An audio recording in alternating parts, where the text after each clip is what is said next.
ಧನುಸ್ಸು ರಾಶಿ, ಧನುಸ್ಸು ರಾಶಿಯ ರಾಜಕೀಯ ವ್ಯಕ್ತಿಗಳಿಗೆ ತುಂಬ ಉತ್ತಮವಾದಂತಹ ದಿವಸ ಇದು ಅಂತ ಹೇಳಬೇಕು. ನಿಮ್ಮ ಕ್ಷೇತ್ರದಲ್ಲಿ ನೀವು ವಿಶೇಷವಾದಂತಹ ಸಾಧನೆಯನ್ನು ಮಾಡಲಿಕ್ಕೆ ಅವಕಾಶಗಳು ಮತ್ತೆ ಮತ್ತೆ ಸಿಕ್ಕುವಂಥದ್ದಾಗತ್ತೆ. ಕೈಯಲ್ಲಿ ಹೆಚ್ಚು ಹಣ ಓಡಾಡ್ತಕ್ಕಂತಹ ದಿವಸ. ಆರ್ಥಿಕವಾಗಿ ಈ ದಿವಸ ನಿಮಗೆ ಅನುಕೂಲಕರವಾಗಿದೆ. ಕುಟುಂಬದವರಿಗೆ, ಸಂಬಂಧಿಕರಿಗೆ, ನಿಮ್ಮ ಜೊತೆ ಕೆಲಸ ಮಾಡ್ತಕ್ಕಂಥವ್ರಿಗೆ ವಿಶೇಷವಾಗಿ ಉಡುಗೊರೆಯನ್ನು ಕೊಡ್ತೀರಿ ಅಥವಾ ಅವರ ಸಹಾಯಕ್ಕೆ ಒಂದಷ್ಟು ಹಣವನ್ನು ಕೊಡ್ತೀರಿ, ಅವರ ಬೆಂಬಲಕ್ಕೆ ನಿಲ್ತೀರಿ ಅಂತಕ್ಕಂಥದ್ದು ಗಮನಿಸಬೇಕಾದ್ದು. ಎಲ್ಲರನ್ನೂ ಕೂಡ ಸಂತೋಷಪಡಿಸ್ತೀರಿ, ಅದಕ್ಕೆ ಉತ್ತಮವಾದಂತಹ ಪ್ರಶಂಸೆ ನಿಮಗೆ ಸಿಕ್ಕುವಂಥದ್ದು. ಅವಿವಾಹಿತರಿಗೆ ನೀವು ಮದುವೆಯನ್ನು ಮಾಡಿಸ್ತಕ್ಕಂತಹ ಭರವಸೆಯನ್ನು ನೀಡ್ತೀರಿ, ವಿವಾಹ ಭಾಗ್ಯವನ್ನು ಕರುಣಿಸ್ತೀರಿ ಅಂತ ಅರ್ಥ. ಸಾಯಂಕಾಲದ ಹೊತ್ತಿಗೆ ಯಾವುದೋ ಕಹಿ ಸುದ್ದಿಯಿಂದ ಮನಸ್ಸಿಗೆ ತುಂಬ ಬೇಸರವಾಗುತ್ತೆ. ಅಶುಭವಾದಂತಹ ವಾರ್ತೆಯನ್ನು ಕೇಳ್ತೀರಿ, ಹೀಗಾಗಬಾರ್ದಿತ್ತು ಅಂತ ಹೇಳಿ ಮನಸ್ಸಿನಲ್ಲಿ ನೋವು ಪಟ್ಟುಕೊಳ್ತೀರಿ. ಯೋಚನೆಯಲ್ಲಿ ದಿನವನ್ನು ಕಳೀತಕ್ಕಂತಹ ಸ್ಥಿತಿ ಬಂದುಬಿಡುತ್ತೆ. ಹಾಗೆ ಶ್ರೀಕೃಷ್ಣನನ್ನು ವಿಶೇಷವಾಗಿ ಪ್ರಾರ್ಥನೆ ಮಾಡಿ, ವಸುದೇವ ಸುತಂ ದೇವಂ ಕಂಸ ಚಾಣೂರಮರ್ದನಂ ದೇವಕೀ ಪರಮಾನಂದಂ ಕೃಷ್ಣಂ ವಂದೇ ಜಗದ್ಗುರುಂ ಎಂಬ ಪ್ರಾರ್ಥನೆ ನಿಮ್ಮದಾಗಿರಲಿ. ಶುಭವಾಗಿ.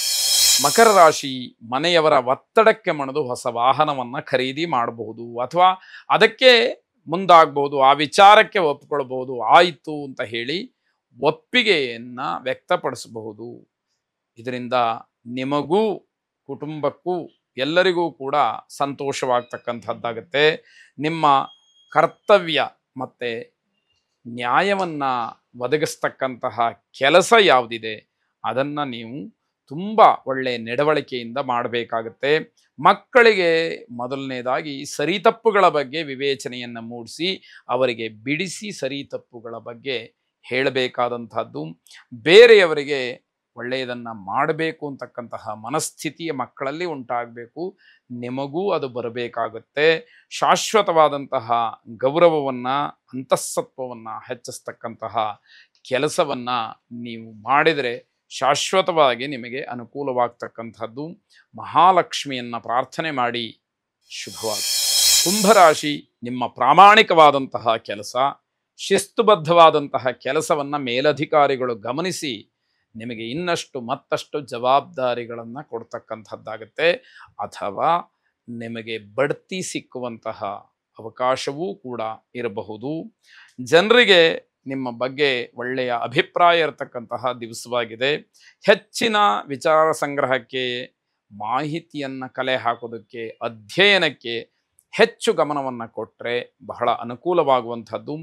ನಿಮ್ಮ ತಂದೆ ತಾಯಿಯರನ್ನು ಗೌರವಿಸಿ ಅವರ ಮನಸ್ಸನ್ನು ಗೆಲ್ಲಬೇಕು, ಅವರ ಮನಸ್ಸನ್ನು ಸಂತೋಷಪಡಿಸ್ಬೇಕಾದಂಥದ್ದು ನಿಮ್ಮ ಮೇಲಿರುತ್ತೆ. ತಂದೆ ತಾಯಿ ಸಂತೋಷವಾಗಿದ್ದರೆ, ಸದಾಕಾಲ ಅವರ ಆಶೀರ್ವಾದ ಅನುಗ್ರಹ ನಿಮಗಿದ್ದರೆ ಎಲ್ಲ ಕೆಲಸಗಳಲ್ಲೂ ಕೂಡ ಜಯಸಾಧನೆಯನ್ನು ಮಾಡ್ತೀರಿ, ಯಶಸ್ಸನ್ನು ಹೊಂದ್ತೀರಿ. ಹಾಗಾಗಿ ತಂದೆ ತಾಯಿಯರನ್ನು ಮನಸಾರೆ ಪ್ರಾರ್ಥನೆ ಮಾಡಿ ಅವರನ್ನು ಮನಃಪೂರ್ವಕವಾಗಿ ಗೌರವಿಸಿ. ಶುಭವಾಗಿ.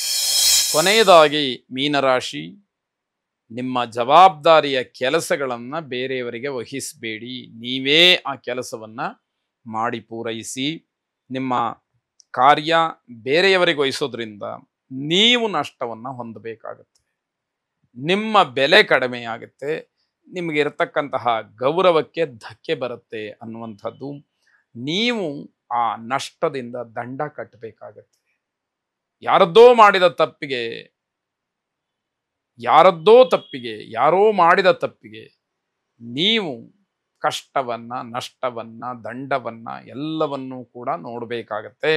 ಸಾಯಂಕಾಲದ ವೇಳೆಗೆ ಎದೆನೋವು ಕಾಣಿಸ್ಕೊಳ್ಬೋದು, ಸ್ವಲ್ಪ ಜಾಗ್ರತೆಯನ್ನು ವಹಿಸಿ. ಹುಳಿಯ ಪದಾರ್ಥಗಳನ್ನು ಸೇವನೆ ಮಾಡಬೇಡಿ, ಆರೋಗ್ಯವನ್ನು ಸರಿಯಾಗಿ ಕಾಪಾಡಿಕೊಳ್ಳಿ ಅಂತಕ್ಕಂಥದ್ದು.